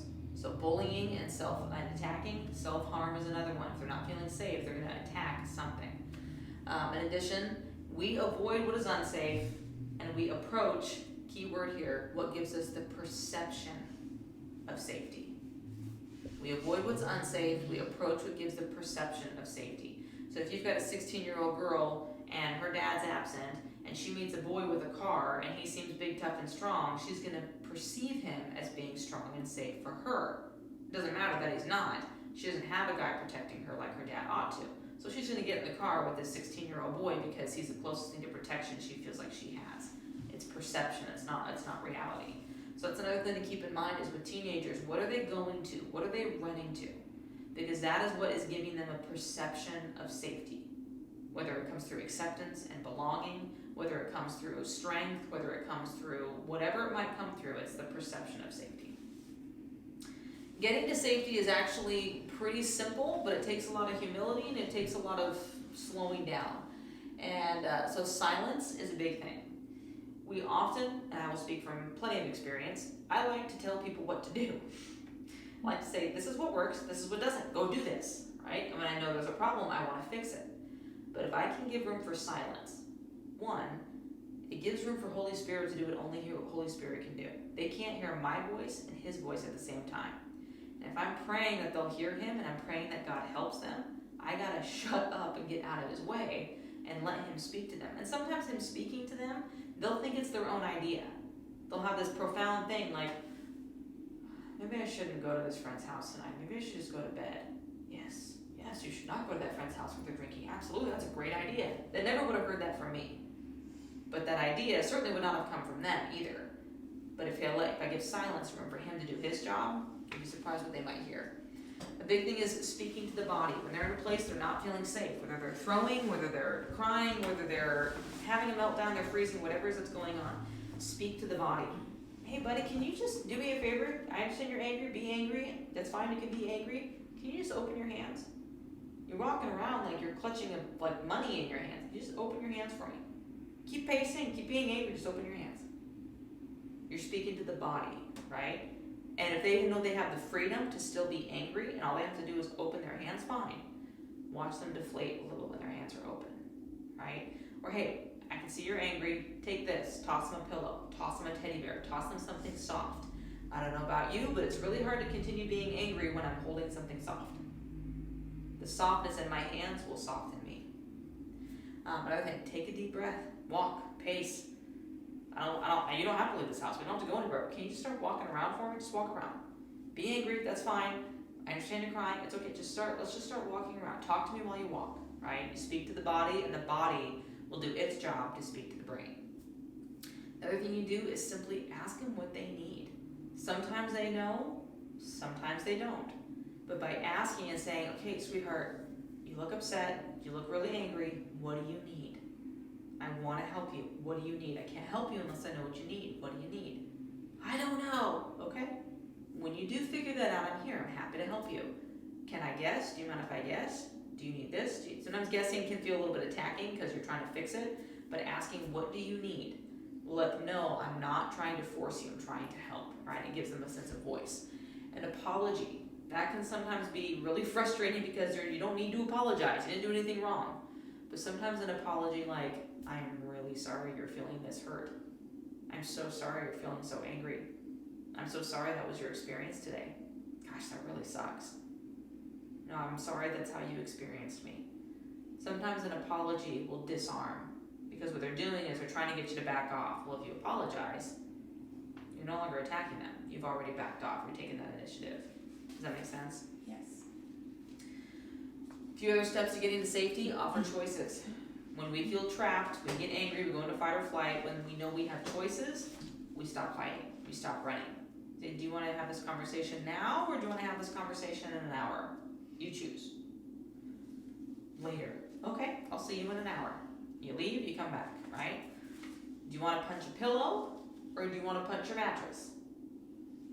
You need to punch something. No. Okay. And you accept their choice, right? Key is, always give them choices that you agree with, right? Do you want to punch me, or do you want to punch your pillow? I wouldn't recommend that choice, right? It's like, that's not going to happen. But giving them choices you agree with, when they have those choices, they realize, okay, I'm not forced, I'm not trapped, I'm not stuck, I have choices. Additionally, share your observations. I've talked about this a lot. You look, you sound. It seems, it looks, it feels, it hurt, whatever. All observations, right? I'm not telling you about you. I'm not saying you are really angry. Maybe they're hurt. It's another thing to keep in mind. Anger is an umbrella emotion. Almost every single time someone is feeling anger, there's one of three things underneath it: fear, hurt, or powerlessness. And if you can identify whether it's fear, hurt, or powerlessness and speak to the fear, to the hurt, or to the powerlessness, you will disarm it so much faster. I once had a gentleman come in for counseling, and he was a big dude, and he was getting very, very angry because his wife was basically disappearing for days on end.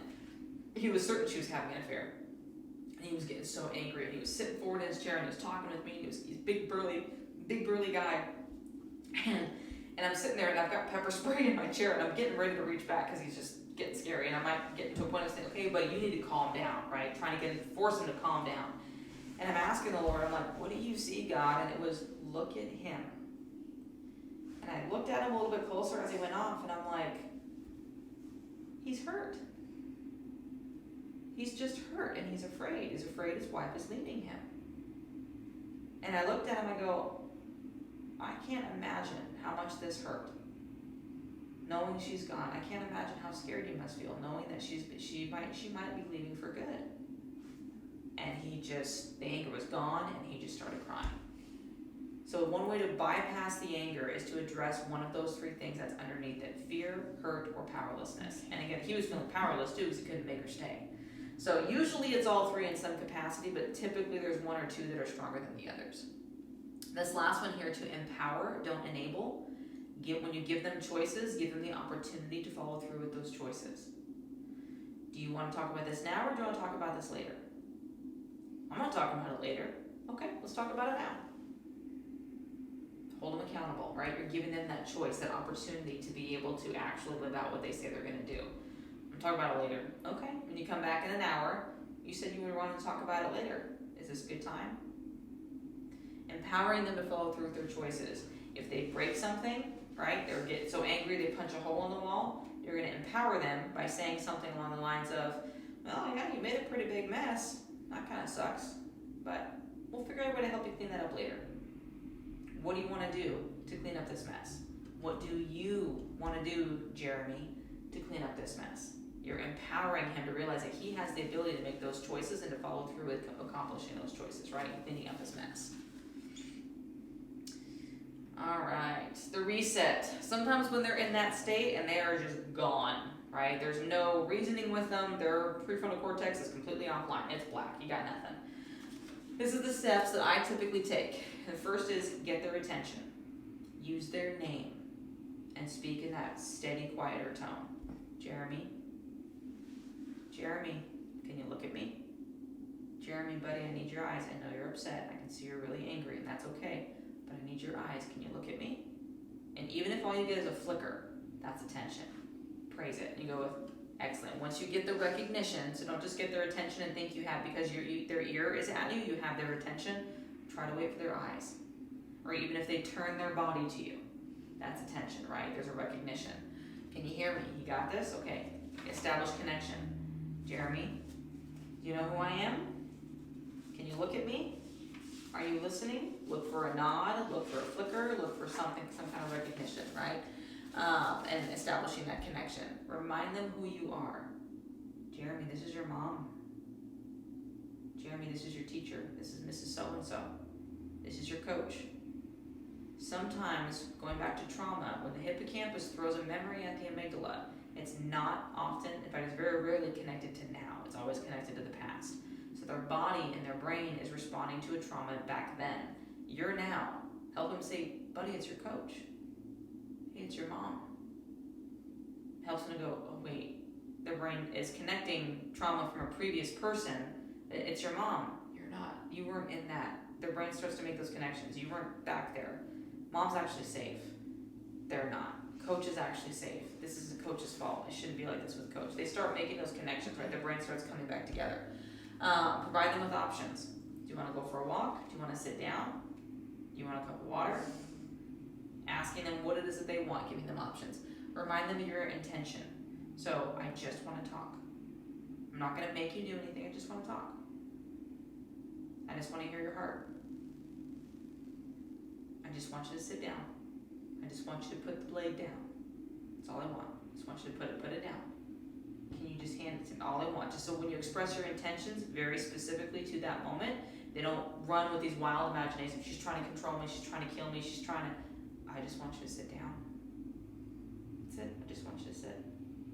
Because when you're sitting, you're a little bit safer. That's all I want, is I want you to sit. And then invite them to continue to come back later. That's another big one. Once they're in that safe place, do you want to keep talking or do you want a bit of a break, and we can talk about this later? The key thing is, if you're going to say come back later, right? You want to make sure they've processed the whole event of whatever spiral it is that they have. And this is going to change depending on how much they're able to communicate. This is going to look a lot different for some people. Some people need to draw it out. Some people need to write it out. Some people need to talk it out. Some people need to use stuffed animals even. I've known kids who are 12, 13, 14 years old, and they can't tell you anything, but if you ask them, hey, this was me and this was you, and you put those stuffed animals, can you pick one that was me? And they grab a dragon, let's say. Okay, can you pick the one that was you? And they grab a little kitty. Okay, they just told you a lot about how they felt in that moment. They chose a dragon for you and a kitty for them. Okay, you want to tell me a little bit about what happened there? Can you show me? Can you show me what you felt like was going on?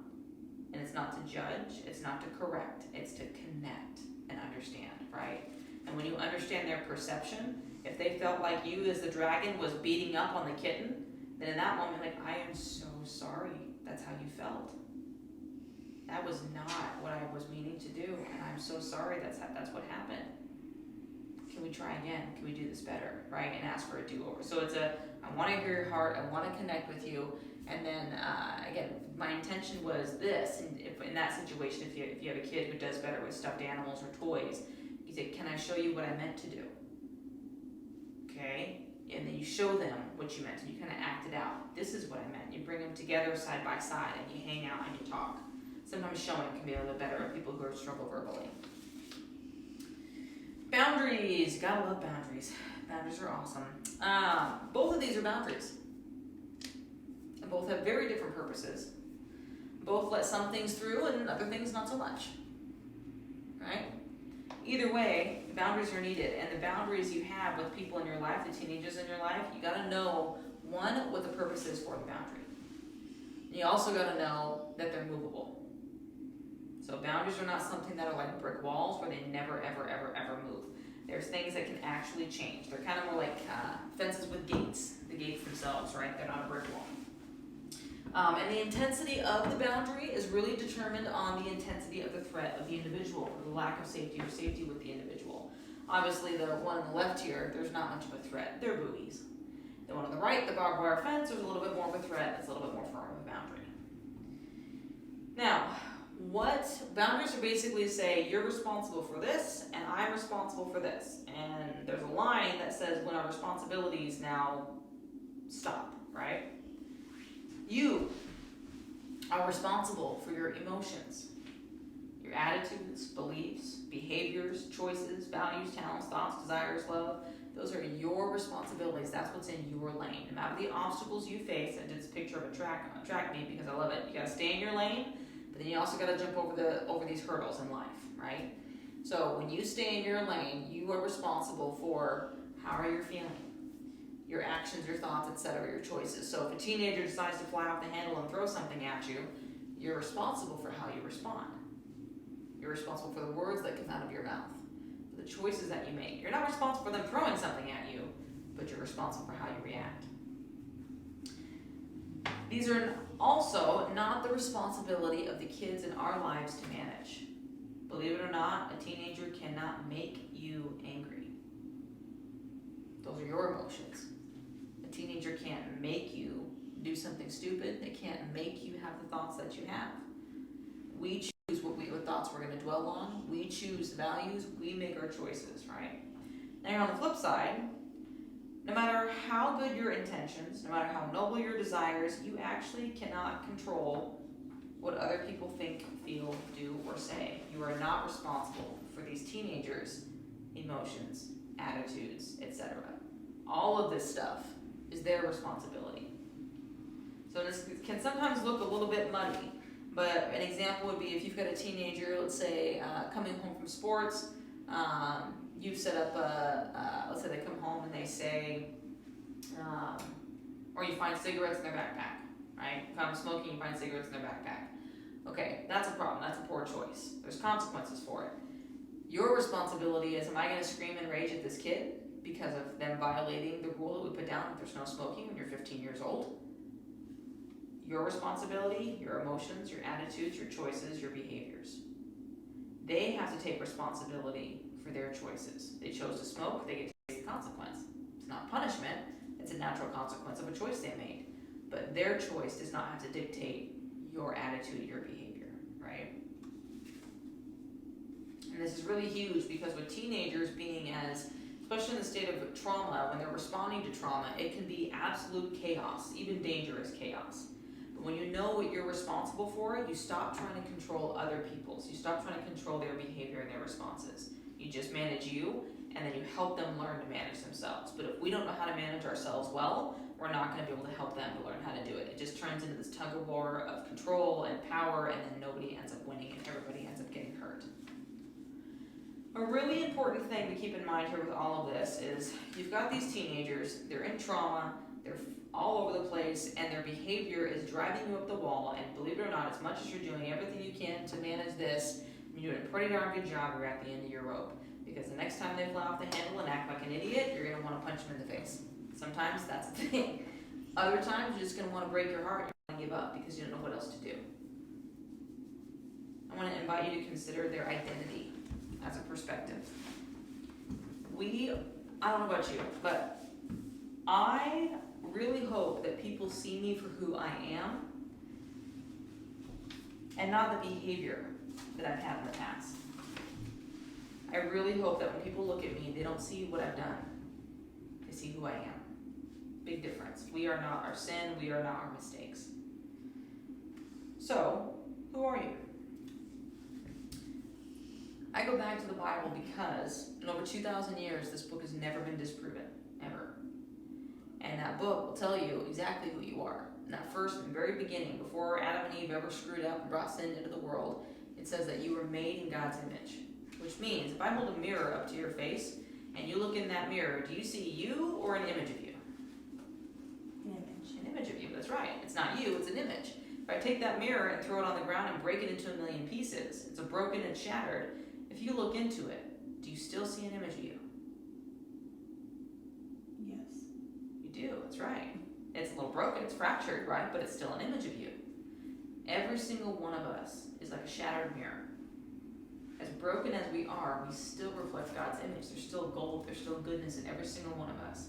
So you are still made in the image of God. The second one in Psalm 139, it says you're fearfully and wonderfully made. No matter what you do, no matter how bad you screw up, you will never stop being fearfully and wonderfully made. And that fearfully and wonderfully means that you are made with a sense of awe and wonder, reverence and respect. Right? Those are two things you can do nothing about, and that's the truth, whether you know Jesus or not. The next three that are up there are if you know Jesus Christ as Lord and Savior. Notice I didn't say if you go to church every Sunday, or if you pray every day, or if you read your Bible every day. It's if Jesus Christ is your Lord and Savior, if you confess with your mouth, believe in your heart that Jesus is Lord, guess what? These three things are true too. There's a lot of other stuff, but these are my top favorites. In 2 Corinthians 5:17, it says you're a new creation. And what that means is it does not mean that everything in the past is completely gone and all of a sudden you're a new person with new habits and new belief systems and new everything. What it does mean is that you have a choice every day when you wake up to live like that new creation or to live like the old person. Every day we get a choice. But you are a new creation, whether you live like it or not. And that's because of Jesus. That the fourth one there, Romans 8:14 through 17, says that you're adopted. Every single one of us comes into this world living like an orphan. We have this sense of where do we belong? Are we loved? Does anybody care? Even if we have parents who took care of us, we know we're loved by parents, but there's this question in the back of our mind of, is it enough? Am I enough? Where do I belong? And that hole that we're trying to fill and figure out is because we actually belong adopted into a family of other believers, into the family of Christ. And he's the only one who can really fill that hole. So with Jesus, we're adopted. So often it's kind of like being an orphan on the street. Raggedy clothes, maybe no shoes. We dig into dumpsters for our sustenance, right, for our food. And then this guy rolls up in a Rolls Royce and he's, rich and everything. He says, I want to take you home to your new place. I'm going to give you a new family, give you a new home. You're like, all right. You hop in the back seat. He takes you to this new mansion. He shows you this gorgeous shower with all these faucets and soaps and everything, a king-size bed, this pillow top, and a massive walk-in closet that would make Cinderella just Google and ogle. And then you've got this incredible, huge dining room with all this food and a chair that's got your name on it. That's what we get when we become believers. But the way that we live, we never get out of our dirty rags. We lay on the floor instead of on the bed. We don't wash ourselves in the living water. And we, instead of going into that dining room to sit at the table with Christ, we stand at the door. Or we sit under the table and we hope for crumbs that fall from that table. We don't live in this place of owning this royalty, this sense of, yes, I belong here. But when we live adopted, we live a whole different lifestyle. And on top of that, the very last one there, it says that we're a masterpiece. That he literally looks at us and he says, you are the pinnacle of my creation. And I've traveled the world. I've seen all the mountain ranges, all the places, the beautiful places you can go and see. And he says, yeah, that's nice, but it's got nothing on you. You are my masterpiece. This is who you and I are. This is how we get to choose to learn how to live. Emphasis on learn. So when that teenager comes to us and is having a meltdown and freaking out and getting angry, we get to look at them through the same lens. I know you're angry and you're throwing stuff and you're getting really mad, but I still see the gold in you. I still see that perseverance. In fact, your rage and anger tells me that you actually have the ability to be quite the amazing protector. It's good to know. It's not being channeled in the best way, but you have an ability to be an amazing protector. In fact, that moment right there, that moment, you just paused and you thought about what I said. You thought about your actions. It means you're a thoughtful person. You have the ability to process and to reason. Well done. It's the strangest thing to compliment someone when they're in the midst of a meltdown. They don't know how to handle it. But when we're speaking life to who they are, not how they're behaving, but who they are, it's not only disarming to them, it also draws out what God says is already there. Right? So honey, you're fearfully and wonderfully made. You're beautiful. I know you don't feel like it right now, but I see you as beautiful. Honey, you know, this is not how you were actually designed. There's a better way to do this. Do you want to learn? You're not bad. You are not wrong. Your behavior is not helpful. Right? But you, as a human being, are not wrong. So changing that language, just adjusting that language a little bit can make all the difference in the world. But here's the key part with this, is as we're helping these teenagers navigate these journeys, if we are numb to our own identity and pain, we have no ability to help them know their identity. And we also have no ability to know if we're doing harm. We know we're causing harm when we feel pain because of the result of our actions, right? When we see that crestfallen look on a teenager, we're like, I just jacked up. When we see their heartbrokenness, it's like, I made a mistake.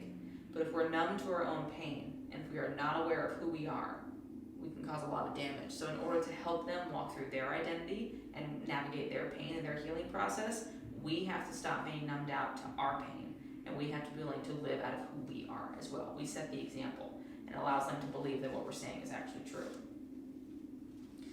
So I go back to pushing into Christ for this because I can tell you, having sat on the couch with different counselors for 15 years, doing nothing more than symptom management is just that, it's symptom management. But Christ, he provides healing, complete and total healing. And so the way that Jesus did it is he loved, I call it tit for tat. How did he love? Time. Whether it was 5 minutes, 5 days, didn't matter. He gave time. He was very intentional with his time. And that goes back to the second one. He was intentional. He didn't love anybody by accident. He didn't treat anybody with a vagueness. He looked people in the eye, whether he knew them or not. He touched them. He healed people very intentionally in different ways. He loved each of the disciples in different ways. He was very intentional with each of his interactions. He slowed down and he did his interactions with intention and truth. He spoke and lived truth. He didn't hold back truth to avoid offense. He didn't minimize truth to make sure someone could swallow it better. He was truthful. He may have given truth at in the amount that someone could grasp it, but he didn't minimize truth itself, right? So that's how he loved. Time, intention, and truth. And what did he expect from people to have intimate relationship? Was time. Whatever you want to give is what I will take. He didn't judge, condemn. He didn't shame people, whether they gave 5 minutes or 5 days. He received whatever time they were willing to give. Attention. He expected attention. He didn't speak to people who were not listening, right? If he was going to speak, if he was going to engage, if they weren't giving him their attention, he was moving on. He wasn't going to bother, he wasn't going to waste his time. He didn't try to force people to listen. He waited until he had their attention, and then he spoke. And then truth, once again, he didn't entertain lies without calling them out. He didn't engage in a battle of, deceit or half-truths. He called out truth. So if he was going to engage with people for healing or for anything, he expected time. He expected them to give it. He expected attention, their full attention. And he also expected them to speak truth. You can't address anything when it's bathed in a lie. And his love is going to be the only thing that will ultimately sustain us when it comes to loving others. Because I don't know about you, but my love tank is almost thin when I'm dealing with people that I am really frustrated with. But when I'm saying, Lord, you got to give me your love for them, his is overwhelming. Especially when I've taken time to receive it from him first, then I can love out of overflow. One of the biggest things to remember with this as well is people look at Jesus like, oh, great, the perfect person, awesome. And here's the thing to keep in mind is that Jesus dealt with more trauma in his short life than we will ever deal with in our lifetime. And it didn't limit his love. He was threatened to be killed. He was actually killed. He was persecuted like nobody's believed. He was ridiculed. He was condemned. People threw rocks at him. He seriously dealt with more trauma than anybody's ever had to deal with. And yet, he still loved. He was still intentional. He still had room. He still made room. We can't expect to love and care for people like Jesus did if we don't rest and if we don't have boundaries like Jesus did. He didn't say yes to everybody. He didn't try to persuade everybody, right? He had boundaries, but he never compromised truth. And so in order to love the people in our lives well, in order to love these teenagers well, his model is the only one that has actually managed to stand the test of time and has not wavered. His love remained constant and true. So, communicating well, the nonverbal, maintaining the boundaries, right? Helping them get to a place of safety, recognizing that when they're not feeling safe, they're avoiding, they're pulling away, pushing away, there's attacking, right? There's more aggression. When they are feeling safe, there's a softness and there's an approach, there's a drawing near. Taking the little bit that you can, when they are willing to give a little bit of themselves and celebrating it, accepting it, these are all steps, these are all good things to be looking for. And one of the biggest things is when they're flying off the handle, when they're gone, when they need that reset, is just getting their attention, getting their acknowledgement, speaking to their body, and giving them choices. And remember, the best way to go about doing this, there's no real formula. All right, Jesus, what am I supposed to do? Jesus, help.